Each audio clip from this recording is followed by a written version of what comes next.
आज हम लोग थर्ड सेम मैथमेटिक्स के अंदर डिस्कस करने वाले मैथमेटिक्स के अंदर डिस्कस करेंगे फूरियर ट्रांसफॉर्म। हमने प्रीवियस क्लास के लेक्चर के अंदर भी डिस्कस कर दिया था फूरियर ट्रांसफॉर्म और उसके बारे में हमने फॉर्मूले और उसके बेसिक पे कुछ न्यूमेरिकल क्वेश्चंस किए थे। इस लेक्चर के अंदर हम लोग डिस्कस करेंगे property of the Fourier transform. इसके अंदर हम लोग कुछ प्रॉपर्टी डिस्कस करेंगे और नेक्स्ट प्रॉपर्टी हम लोग नेक्स्ट लेक्चर के अंदर डिस्कस करेंगे। जैसे लाप्लास ट्रांसफॉर्मेशन से हमने प्रॉपर्टी ऑफ कैसे डिस्कस की थी, सेम वैसे प्रॉपर्टी हम यहाँ पे डिस्कस करेंगे। ओके, तो हम लोग यहाँ पे स्टार्ट करते हैं हमारी फर्स्ट प्रॉपर्टी। तो आज का हमारा टॉपिक है फूरियर ट्रांसफॉर्म्स की प्रॉपर्टी के बारे में डिस्कस करेंगे। तो हमारी फर्स्ट प्रॉपर्टी क्या है, हमारी लीनियरिटी प्रॉपर्टी। लीनियरिटी प्रॉपर्टी क्या होता है कि हमारे दो कॉम्बिनेशन दे रखे होंगे, उसके सारे कांस्टेंट दे रखा होगा, उससे हमें क्या करना होगा, जब उसका फूरियर ट्रांसफॉर्म फाइंड करेंगे तो वो दो पार्ट्स में ब्रेक हो जाएंगे, उनका हमें अलग अलग से फूरियर ट्रांसफॉर्म फाइंड होगा। जैसे सेम लाप्लास ट्रांसफॉर्मेशन में हमने किस फॉर्मेट से किया था, सेम इसी फॉर्मेट से करना है। तो लीनियरिटी प्रॉपर्टी का स्टेटमेंट क्या है, अगर हमें if f1s f2s fns are the Fourier transform of the f1x f2x fnx, हमें पता है ना कि हम लोग किसका करते हैं, हम ये क्या होता है, फूरियर ट्रांसफॉर्म क्या होता है, जो x डोमेन होता है उसको किस में s में, या t डोमेन होता है तो उसको किस में कन्वर्ट कर देता है, s डोमेन में। तो हमारा जो इसका fx का जो फूरियर ट्रांसफॉर्म होगा वो क्या होगा, f1s। तो ऐसे हमारा अगर हम लोग n टाइम का करते तो हमारा क्या आ जाएगा, fns। ओके, और हमारे इसके साथ कांस्टेंट होंगे c1 c2 cn, क्या होंगे हमारे साथ, इसके साथ कांस्टेंट होंगे n। तो कैसे होगा, देखो लीनियरिटी प्रॉपर्टी का स्टेटमेंट क्या होगा, जब हम लोग क्या करेंगे, जो ये f1 f2 f3 इसको मतलब c1 c2 c3 से मल्टीप्लाई करके इसका हम लोग जब फूरियर ट्रांसफॉर्म फाइंड करेंगे तो हमें जो फूरियर ट्रांसफॉर्म मिलेगा उसके अंदर कांस्टेंट तो हमारा सेम का सेम मिलेगा, लेकिन जो इसका हमारा फूरियर हो जाएगा f1s का वो क्या हो जाएगा f1s, और हमारा c2 कांस्टेंट सेम देगा, इसका फूरियर ट्रांसफॉर्म f2s। तो हमें क्या कर देंगे, जो कांस्टेंट में कोई चेंजेस नहीं होगा, हमें इन सब क्या अलग अलग से फूरियर ट्रांसफॉर्म मिलेंगे। मतलब हमें f1x का अलग से फूरियर ट्रांसफॉर्म फाइंड करना होगा, प्लस में फिर f2x का अलग से फूरियर ट्रांसफॉर्म फाइंड करना होगा। तो हमारा इसका स्टेटमेंट क्या है कि जब हम लोग f1x को मतलब किसी भी f1x को हम लोग कांस्टेंट से मल्टीप्लाई करके और उसको हम लोग एडिशंस करके ऐसे करते हैं और उसका हम लोग फूरियर ट्रांसफॉर्म फाइंड करते हैं, तो कांस्टेंट तो सेम रहता है और उनका हमें Fourier transform f1s plus c2 f2s then dash cn fns। तो हमारा लीनियरिटी प्रॉपर्टी का ये स्टेटमेंट है। अब ये स्टेटमेंट हम कहाँ से है, इसका हम लोग प्रूफ समझते हैं कि इसका हम लोग कैसे प्रूफ करेंगे। अब बताएं ना कि Fourier transform of the fx क्या हो जाएगा हमारा fs। ओके, ये आपको पता है, मैंने जब स्टार्ट में वो फूरियर ट्रांसफॉर्म की डेफिनेशंस बताई थी तब आपको बताया था। नेक्स्ट में आप लोग इसका प्रूफ समझते हैं। We know that the Fourier transform fx is equal to क्या होता है, fs होता है। क्या होता है, fx इज इक्वल टू क्या होता है हमारा fs होता है। तो हमारी by the definitions of the Fourier transform की डेफिनेशंस क्या होती है, fs is equal to 1/√2 pi integrations minus infinity to infinity e की power iota x fx dx। Okay, अब हमने इसको हम लोग टी फॉर्मेट में भी लिख सकते हैं। अगर टी फॉर्मेट टी डोमेन्स में लिखेंगे तो यहाँ हमारा क्या हो जाएगा, x की जगह क्या हो जाएगा टी, fs पर कोई चेंजेस नहीं होगा क्योंकि हमारे ये x डोमेन में भी हो सकता है और ये टी डोमेन में भी हो सकता है। ओके, अब हम लोग यूज कौन सा करेंगे, x डोमेन वाला। Now the taking of the left side, जो हमारी लेफ्ट हैंड साइड थी हमारी इसकी ये स्टेटमेंट की, वो हम लोग लेफ्ट हैंड साइड लेंगे। Full transform c1 f1x plus c2 f2x plus cn fnx dash dash में, तो हम लोग ये साइड्स लेंगे, यहाँ पे ये साइड लेंगे। फिर हम लोग क्या कर देंगे, इस साइड में हम लोग इस साइड के इक्वल में हम लोग इसकी वैल्यू रखेंगे f1x f2x और f3x, जो ये हमारी है इसकी हम लोग क्या कर देंगे, यहाँ पे वैल्यू रखेंगे। तो इसको हम लोग कैसे लिखेंगे, 1/√2 पाई माइन इंटीग्रेशन माइनस इनफिनिटी e की पावर आयोटा x, जो हमारे डेफिनेशंस थी पूरे ट्रांसफॉर्म की उसके अंदर हम लोग वैल्यू रखेंगे। किसकी जगह हम लोग fx है उसकी जगह क्या लिख देंगे, c1 f, क्योंकि पूरे किसका काम कर रहा है, fx का काम कर रहा है। तो c1 fx plus c2 fx dash dash dash cn fnx, यहाँ पे सॉरी fn आएगा।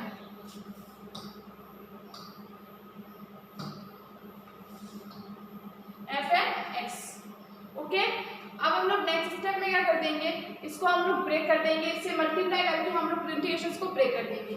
c1 को हम लोग बाहर लिख देंगे c1/√2 pi integrations minus infinity to infinity e की power iota x f1x dx plus c2 √2 pi integrations minus infinity e की power iota x f2x dx dash dash dash आगे चलेगा। अब देखो, अभी आप c1 को छोड़ दो और बाकी सब डेफिनेशन देखो, तो ये किसकी डेफिनेशन बनी हमारी वापस से फूरियर ट्रांसफॉर्म की। तो ये किसके इक्वल में होता है, तो ये f1 है x लिया हमने, तो यहाँ पे हमारा क्या जाएगा एस डोमेन में चेंज करेंगे तो उसको कैसे लिखेंगे F1S। तो किससे मैंने F1S, F2S, Fns लिखा है, ये हमने डेफिनेशन किसकी यूज की, वापस से फूरियर ट्रांसफॉर्म की डेफिनेशन से हमारा स्टेटमेंट प्रूफ हो गया। C1 वैसा का वैसा, इसकी वैल्यू कितनी होगी F1x, इसकी वैल्यू C2 F2x रेस्ट है Cn Fnx, ऐसे आ जाएगा। तो हमारा लीनियरिटी प्रॉपर्टी का स्टेटमेंट था सिंपल, और स्टेटमेंट से हमने प्रूफ कर दिया। हमारे लेफ्ट हैंड साइड और राइट हैंड साइड क्या आ गए, इक्वल आ गए। ओके, बहुत ही सिंपल प्रूफ है और इसका आपको इजी है, क्वेश्चन करोगे तो बहुत ही इजी वे में हो जाएगा। देखो, find the Fourier sine transform of the 2e⁻⁵x plus 5e⁻�2x। Simple हमें पता चल गया कि ये एडिशन में है, लीनियरिटी टाइप से है, तो हमें लीनियरिटी प्रॉपर्टी यूज करनी होगी। पर लीनियरिटी प्रॉपर्टी यूज करने में देखो, लीनियरिटी प्रॉपर्टी का स्टेटमेंट आपको एक बार वापस देखो। लीनियरिटी प्रॉपर्टी का स्टेटमेंट में हमें क्या होगा, अगर हम लोग किसी भी फंक्शन का फूरियर ट्रांसफॉर्म फाइंड करते हैं तो उसका हमें F1S में इसको चेंज करना होगा। तो हमें दो पार्ट्स में इसको चेंज करके उसका क्या करना पड़ेगा, हमें फूरियर ट्रांसफॉर्म फाइंड करना पड़ेगा इसका। ओके, तो हम लोग पहले गिवन क्या होगा 2e⁻⁵x प्लस 5e⁻�2x। ओके, हमें क्या करना है इसका इसमें बोला find the Fourier sine transform, चाहे कुछ भी बोलो, find the Fourier sine transform या कोसाइन ट्रांसफॉर्म, हमें सिर्फ क्या होगा करना सेम ही है, बस क्या होगा हमारे साथ फॉर्मूले में चेंज होगा। साइन हो तो साइन होगा, कॉस हो तो कॉस होगा, और हमारा जब खुद फूरियर ट्रांसफॉर्म पूछा हो तो उसके अंदर हमारा जो फूरियर ट्रांसफॉर्म का फॉर्मूला है उसको यूज करना है, बाकी प्रोसेस हमारा सेम का सेम रहेगा। तो Fourier sine transform 2e⁻⁵x plus 5e⁻�2x। अब हम लोग क्या कर देंगे, लीनियरिटी प्रॉपर्टी का यूज करेंगे, using by the linearity property. तो लीनियरिटी प्रॉपर्टी की यूज से कांस्टेंट क्या करते हैं, हमने बाहर लिख दिया fs किसका निकालना है 2e⁻⁵x का प्लस 5 fs किसका निकालना है 2e⁻�2x। हमें इसका fx निकालना है, fs हमें फाइंड नहीं किया, मैंने इसको दो पार्ट्स में ब्रेक कर दिया। ओके, तो हम लोग क्या करेंगे, यूज करेंगे डेफिनेशंस किसकी, फूरियर साइन ट्रांसफॉर्म की। तो फूरियर साइन ट्रांसफॉर्म की डेफिनेशंस क्या होती है, √2/π integration 0 to ∞ ft sin st t। Okay, तो हम लोग जो ये वैल्यू है ये इसके अंदर सब्स्टिट्यूट करेंगे, किसकी जगह वैल्यू डालेंगे, ये ft की जगह हमारी वैल्यू है, क्योंकि ये fx का काम कर रहा है। ओके, हमें फूरियर साइन ट्रांसफॉर्म किसका करना है, fx का। ओके, तो हम लोग इसकी वैल्यू इसमें fx में पुट करेंगे, कंफ्यूज नहीं होना है। ये वैल्यू हमारा जो फॉर्मूला होगा उसमें सिर्फ हम लोग fx में चेंज करेंगे, बाकी कहीं सब्स्टिट्यूट नहीं करेंगे।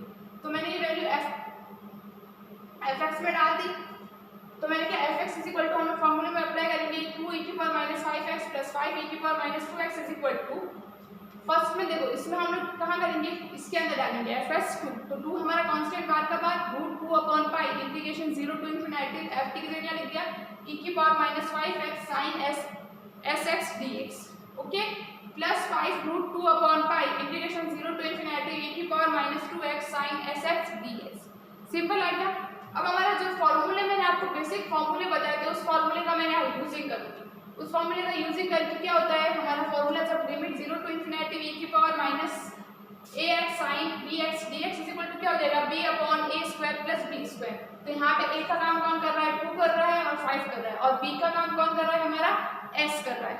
ओके, तो हम लोग ये सब वैल्यू क्या कर देंगे, इसके अंदर ये वैल्यू पुटिंग कर देंगे, तो 2√2/π तो बाहर का बार आएगा 5/25, क्योंकि हमारा क्या होता है उसका स्क्वायर होता है, पहले में 5 है a का नाम, तो 5/s² plus 5√2/π s/4 plus s²। ये डाल देंगे हम लोग वैल्यू, फिर हम लोग क्या कर देंगे √2/π कॉमन आ रहा है उसको मैंने बाहर कॉमन ले लिया, और फिर जो बच गई और s को पीछे मैंने और बाहर कॉमन ले, दोनों में s कॉमन आ रहा है, s बाहर कॉमन ले लिया, हमारा कंसेप्ट क्लियर हो गया। देखो बहुत ही इजी, सबसे पहले आपको क्या करना पड़ेगा, उसको हमें जो फंक्शन fx है उसको पहले हमें ब्रेक करना, कांस्टेंट को हमें बाहर लिखना होगा, और जिसका हमें fs फाइंड करना है, जिसका हमें फूरियर ट्रांसफॉर्म फाइंड करना है, चाहे साइन में हो चाहे कोसाइन में हो, उसको हमें fs के साथ लिख दो। ठीक है, फिर हम लोग क्या कर देंगे, उसको हम लोग fs फाइंड फॉर्मूला उसको में fx की जगह ये वैल्यू पुट कर देंगे, और जो कांस्टेंट है उसको भी साथ में हम लोग लिखते रहेंगे। फिर हम लोग उसको सॉल्व करेंगे, जो भी हमारा फॉर्मूला लग रहा है उस फॉर्मूले से हम सॉल्व करके इसको लास्ट में हम लोग फूरियर साइन ट्रांसफॉर्म फाइंड कर देंगे, या कुछ भी हो, कोसाइन हो या फूरियर ट्रांसफॉर्म हो, हम फाइंड कर देंगे। तो बहुत ही इजी वे में हमारा ये हो जाएगा। तो हमारी फर्स्ट लीनियरिटी प्रॉपर्टी हो गई। सेकंड है change of scale property. Change of scale property हमने पढ़ी थी। चेंज ऑफ स्केल प्रॉपर्टी में क्या हो जाएगा, वो किसी बेसिस पे हम लोग इसका स्टेटमेंट पढ़ेंगे क्या होता है इसके अंदर क्या होता है, जो हमारा फूरियर ट्रांसफॉर्म होता है उसमें जो हमारा फंक्शन fx होता है उसके अंदर जो हमारे x वेरिएबल होता है उसके अंदर हम लोग जब किसी कांस्टेंट a का मल्टीप्लाई कर देते हैं तो उसका हम लोग फूरियर ट्रांसफॉर्म कैसे फाइंड करेंगे वो चीज़, तो वो ही चीज़ किसको रिप्रेजेंट करती है, चेंज ऑफ स्केल प्रॉपर्टी को रिप्रेजेंट करती है। ओके, तो पहले हम इसका स्टेटमेंट समझ लेते हैं। If the fs is the Fourier transform of fx is equal to fx is equal to fx, हमें पता है कि हम किसी भी फंक्शन का जब fx का फूरियर ट्रांसफॉर्म फाइंड करेंगे तो वो क्या आ जाएगा, fs में आएगा, या ft का भी हम लोग फूरियर कुछ भी फूरियर ट्रांसफॉर्म फाइंड करेंगे तो वो fs में आएगा। ओके, क्यों, तो आपका कंसेप्ट बहुत अच्छे से क्लियर होगा कि s और t डोमेन किस पे चेंज हो जाएंगे, हमारे s डोमेन में, तो वो हमारा फूरियर ट्रांसफॉर्म कहलाएगा। अब इसका स्टेटमेंट, जब हमारा fx, ये जो हमारा फंक्शन है इसमें x वेरिएबल है, उसको हम लोग a से मल्टीप्लाई कर देते हैं और फिर हम उसका फंक्शन, पूरे फंक्शन का हम लोग ये, तो उसका फूरियर ट्रांसफॉर्म फाइंड करते हैं, तो वो क्या आता है 1/a fs/a। अब आपको इसमें पहले क्या करना होगा, इसमें आपको पहले fs फाइंड करना होगा। fs फाइंड करने के बाद ही आप उसके अंदर चेंज ऑफ स्केल प्रॉपर्टी लगाएंगे। अब आपको ये क्वेश्चन कैसे करना होगा, इसके अंदर जो भी आपको fs दिया होगा उसके अंदर x के साथ कोई भी कांस्टेंट का मल्टीप्लाई होगा। अगर कांस्टेंट का किसी भी फंक्शन को गिवन होगा उसमें अगर कांस्टेंट का मल्टीप्लाई होगा तो आपको चेंज ऑफ स्केल प्रॉपर्टी का यूज करना होगा, चाहे a की पावर में हो चाहे किसी की पावर में हो। अगर हम x के साथ कुछ भी कांस्टेंट का मल्टीप्लाई किया हुआ हो तो हम लोग चेंज ऑफ स्केल प्रॉपर्टी लाएंगे। उसके अंदर फर्स्ट स्टेप में क्या करेंगे, हम लोग fs फाइंड करेंगे, मतलब कांस्टेंट को साइड में रख के नॉर्मली हम लोग fs फाइंड करेंगे, ठीक है, कांस्टेंट को हम लोग इंक्लूड नहीं करेंगे पहले। उसके बाद हम लोग जो लास्ट में पूरे फंक्शन की जो इस टाइप से पूरे फंक्शन बन जाएगा, उस पूरे फंक्शन की हम लोग क्या करेंगे, चेंज ऑफ स्केल प्रॉपर्टी से वैल्यू निकालेंगे। वो आप कंसेप्ट जब क्वेश्चन करोगे तब आपको अच्छा समझ में आ जाएगा कैसे करना है। तो a इज देखिए हमारा रियल स्केल कांस्टेंट, मतलब ये चेंज ऑफ स्केल फंक्शन का कांस्टेंट है। तो पहले हम इसका स्टेटमेंट का प्रूफ समझेंगे, फिर हम लोग इसके बेसिस पे क्वेश्चन करेंगे। तो स्टेटमेंट का प्रूफ क्या है, bye the Fourier transform definitions fs is equal to 1/√2 pi integrations minus infinity to infinity e की power iota x fx dx। कौन सी किसी भी स्टेटमेंट को आप प्रूफ करके उसके लिए आपको पहले फूरियर ट्रांसफॉर्म की डेफिनेशंस का यूज करना होगा। अब हमारा जो fx है उसका काम कौन कर रहा है, यहाँ पे किसका हमें फूरियर ट्रांसफॉर्म फाइंड करना है, f(a(x) का, तो हम लोग यहाँ fx की जगह क्या लिख देंगे f(a(x) dx। ओके, अब हम लोग क्या कर देंगे, ax की जगह क्या पुट कर देंगे, t।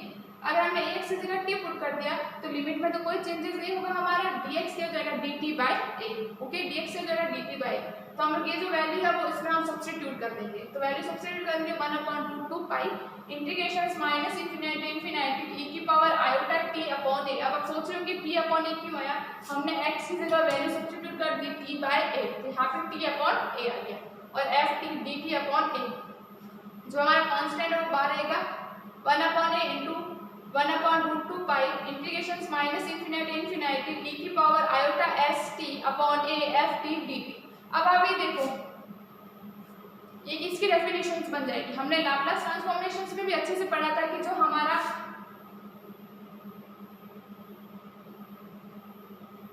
फंक्शन गिवन होता है उसमें अगर हमारा जो t के साथ मल्टीप्लाई में होगा वो ही हमारा, उसी का हम लोग क्या करते हैं फूरियर, वही हमारा उसी का हम लोग क्या करेंगे फाइंड करेंगे फूरियर ट्रांसफॉर्म। तो हम लोग यहाँ पे इस प्रॉपर्टी किसकी यूज करेंगे, फूरियर ट्रांसफॉर्म। लेकिन देखो नॉर्मली हमारी डेफिनेशन फूरियर ट्रांसफॉर्म की क्या होती है, e की पावर iota x, तो हम इसको किससे fs से रिप्रेजेंट करते हैं। तो जो भी हमारे यहाँ पे x के साथ जो भी मल्टीप्लाई में होगा वो हमारा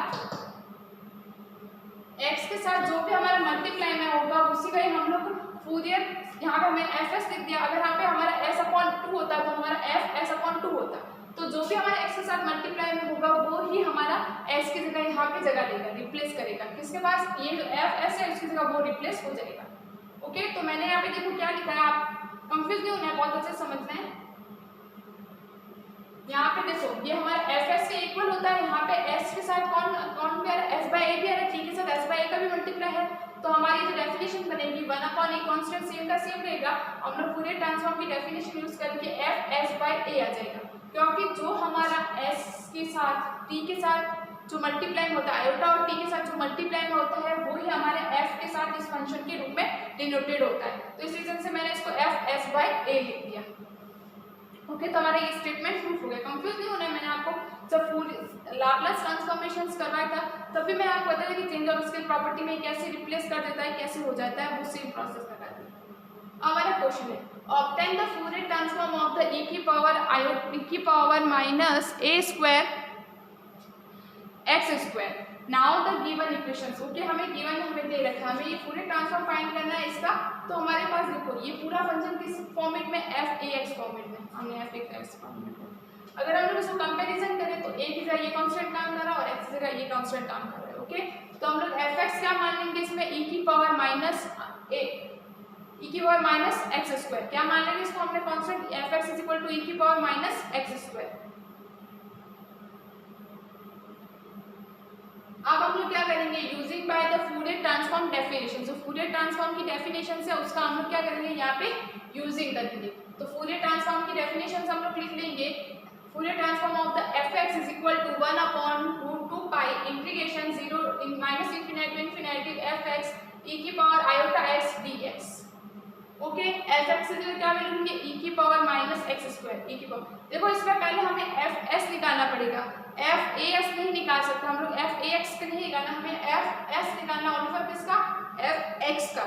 तो अब ये मत समझ के चलना कि हम लोग क्या करते हैं कि जो हमारा fax है उसका ही हम लोग निकाल देते हैं फूरियर ट्रांसफॉर्म। नहीं, पहले आपको fx का फूरियर ट्रांसफॉर्म निकालना, उसके बाद ही आपको चेंज ऑफ स्केल प्रॉपर्टी निकालनी है। ओके, तो ये माइंड में आपको ध्यान से रखना होगा कि पहले हमें fx, इसको x फॉर्म में है, इसका हमें इसीलिए fx का हमें फूरियर ट्रांसफॉर्म निकालना होगा, उसके बाद ही हम लोग ये लेके change of scale property use करेंगे, तो वैसे यूज होगी। ठीक है, तो फिर हम लोग क्या कर देंगे, fx से वैल्यू पुट कर देंगे e की पावर माइनस x स्क्वायर। तो 1/√2 pi integration minus infinity to infinity e की power minus x square e की पावर iota x dx। तो ये क्या हो जाएगा, जुड़ जाएंगे, हमारा क्या बनेगा e की power minus x square minus iota x। मैंने क्या करते हैं माइनस कॉमन ले लिया तो ये x square minus iota x बन जाएगा। नहीं तो क्या होता है e की power minus x square plus iota x, तो मैंने माइनस डायरेक्ट ही कॉमन ले लिया तो ये बना x square minus iota x। फिर मैंने क्या कर दिया, इसका हाफ करके मैंने यहाँ पे जोड़ा और माइनस कर दिया, क्या कर दिया iota x square iota x s upon 2 का होल स्क्वायर एडिशन किया और यही मैंने सब्सट्रैक्शन कर दिया। ओके, तो हमारा क्या बनेगा, ये इसको मैंने जब सॉल्व किया ना तो ये इसको मैं लास्ट में जब सॉल्व करूंगी तो ये इस फॉर्मेट में आएगा, 1/√2 pi integration minus infinity to infinity e की power minus x minus iota s upon 2 का होल स्क्वायर, फिर माइनस s स्क्वायर अपॉन 2। ये जो ये वाला माइनस है वो सिर्फ इसके आगे माइनस नहीं है। ओके, ध्यान रखना है आपको, ये अलग से माइनस है इसके आगे, ये पूरा जो होल माइनस है वो सिर्फ इसके आगे है, x minus s iota s upon 2 का होल स्क्वायर के आगे। फिर मैं क्या कर दूंगी e की power iota s square upon 4 है, उसको मैं क्या कर दूंगी, ये बाहर लिख दूंगी, उसमें हमें dx से with respect to differentiation integration से, तो हमें इसके विद रिस्पेक्ट ये कांस्टेंट हो जाएगा, तो इस कांस्टेंट को टाइप से बाहर लिख दिया। ठीक है, फिर हमने क्या किया, integration minus infinity infinity e की power minus x minus iota s upon 2 का होल स्क्वायर। तो मैंने क्या कर दिया, x minus iota s by 2 को क्या मान लिया t, और हमारा जो ऐसे यहाँ पे कांस्टेंट का काम कर रहा है, ध्यान रखना है, तभी तो मैंने इसको बाहर लिखा है। तो हमारा ds इज इक्वल टू क्या हो जाएगा, dt, लिमिट में हमारा कोई भी चेंजेस नहीं होगा। फिर मैं वैल्यू पुट कर दूंगी e की power minus x square upon 4√2 pi integration minus infinity to infinity e की power minus t square dt। Okay, अब हमारे देखो ये t स्क्वायर ये कौन सी किसको रिप्रेजेंट कर रहा है, इवन वैल्यू को रिप्रेजेंट कर रहा है। इवन फंक्शन प्रॉपर्टी यूज करेंगे, इवन फंक्शन प्रॉपर्टी से हमारे क्या हो जाएगा, ये लिमिट 0 टू इंफिनिटी और 2 से मल्टीप्लाई हो जाएगा। तो मैं सेम कॉन्सेप्ट ये लगा दूं, लिमिट 0 से इंफिनिटी कर दूंगी और यहाँ पे 2 से मल्टीप्लाई कर दूंगी। तो मैंने लिमिट 0 टू इंफिनिटी कर दी, 2 से मल्टीप्लाई कर दिया, e की power t square dt same का सेम रहेगा। ओके, फिर मैंने क्या कर दिया, देखो यहाँ से जो कट रहा है वो काट दिया, ये क्या बन गया हमारा, ये सेम प्रोसेस हमारे पास आ गया। यहाँ पे f e की पावर iota e की power minus x square is equal to 2 e की power minus x square upon 4√2 upon √2 pi integration 0 to infinity e की power minus t square dt। अब आपने जो स्टेटमेंट पढ़े होंगे, फॉर्मूले पढ़े होंगे, उसमें इस फॉर्मूले की वैल्यू क्या होती है, इस पूरे की रूट, इस इंटीग्रल की वैल्यू रूट पाई अपॉन 2 क्या होगी, रूट पाई अपॉन 2। तो हम लोग ये वैल्यू क्या कर देंगे, इसके अंदर सब्स्टिट्यूट कर देंगे, जो कट रहा है उसको काट देंगे, कटने के बाद जो हमारी वैल्यू बच जाएगी वो हमारा क्या होगा, फूरियर ट्रांसफॉर्म होगा किसका, e की पावर माइनस x स्क्वायर का। ये इसका आ गया। पर हमें तो वैल्यू किसकी निकालनी, e की power minus a square X square की वैल्यू फाइंड करनी है। तो हम लोग कौन सी प्रॉपर्टी यूज करेंगे, चेंज ऑफ स्केल प्रॉपर्टी। किसके यूज करेंगे, जब किसी फंक्शन में x वेरिएबल का किसी a के साथ मल्टीप्लाई कर दिया हो तो हम लोग उसके अंदर चेंज ऑफ स्केल प्रॉपर्टी का यूज करते हैं। तो मैं इस प्रॉपर्टी का यूज कर लूंगी, चेंज ऑफ स्केल प्रॉपर्टी का यूज करेंगे। तो चेंज ऑफ स्केल प्रॉपर्टी का फॉर्मूला क्या है हमारा, Fourier transform of the F A X is equal to 1/a F S upon A. Okay, अब हम लोग क्या कर देंगे, एफ e की power minus A square X square, हमें क्या करना है, इसका फूरियर ट्रांसफॉर्म फाइंड करना है, e की power minus A square X square. तो क्या होगा 1/a एफ एस अपॉन ए। तो हमारे पास 1/a a क्या है, हम देखो हमारा वहां सॉरी यहाँ पे क्या था, a की वैल्यू क्या थी हमारी, a कितना था, a स्क्वायर था।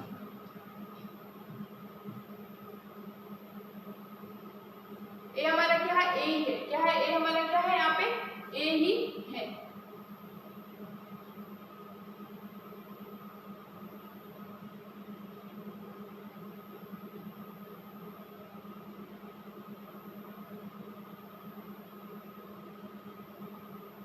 ठीक है, तो हमारा जो a है वो क्या कर रहा है, a का काम कर रहा है। जो हमारा fs है, जहाँ s है वहां पे हमें s/a लिखना है। क्या लिखना पड़ेगा, s/a, क्योंकि हमारे पास हमने fs फाइंड किया, s/a फाइंड नहीं किया। तो जहां पर भी हमारा s होगा उसकी जगह हमें s/a करना होगा, और a हमारा क्या है, यहाँ पे a ही है। ओके, तो हमारा देखो ये क्या है, fs ये आया था 1/2 e की power minus s square by 4। तो हमारे s की जगह लिखना पड़ेगा s/a का होल स्क्वायर, और यहाँ पे सॉरी 2 आएगा, ये 4 है हमारा, बार लिखेंगे हम लोग इसको ऐसे ही।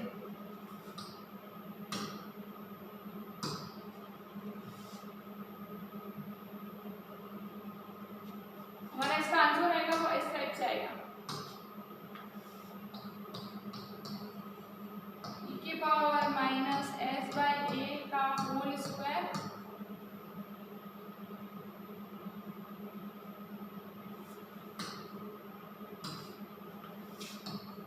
पावर, ये देखो ये इस साइड से e की पावर माइनस s/2a का होल स्क्वायर। ओके, ये हमारा आंसर ऐसे आएगा, थोड़ा मिस्टेक हो गया, 4 नहीं होगा, यहाँ पे हमारा 2 हो जाएगा। 4 की जगह क्या होगा हमारा, यहाँ पे 2 होगा, तो हमें यहाँ पे 2 लिख देंगे हम लोग उसको, बस हमारे लास्ट में आंसर क्या आ जाएगा, यहाँ पे भी मिस्टेक हो गई हमारी, यहाँ 2a का होल स्क्वायर ऐसे आएगा। क्या आएगा हमारा, यहाँ पे 4 नहीं आएगा, क्या आएगा 2a का होल स्क्वायर।